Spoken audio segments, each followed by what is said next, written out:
মিথ্যা মামলায় আটক শেখ সুহেল আওয়ামী লীগের তৃণমূল পর্যায়ের একজন কর্মী।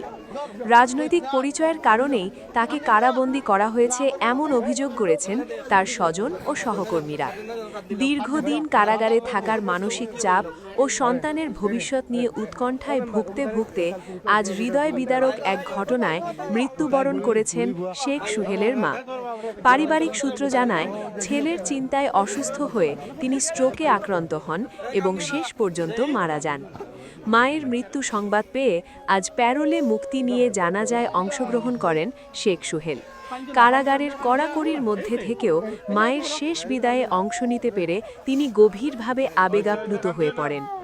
একজন সন্তানের জন্য মায়ের জানাজায় প্যারোলে মুক্তি নিয়ে অংশ নেওয়ার বেদনাদায়ক অভিজ্ঞতার চেয়ে বড় কষ্ট আর কি হতে পারে, এমন প্রশ্ন তুলেছেন উপস্থিত স্বজনরা। স্থানীয় আওয়ামী লীগ নেতাকর্মীরা অভিযোগ করে বলেন, বর্তমান প্রশাসনের দমন পীড়নের ফলে শত শত আওয়ামী লীগের কর্মী সমর্থক পরিবার বিচ্ছিন্নতার শিকার হচ্ছে।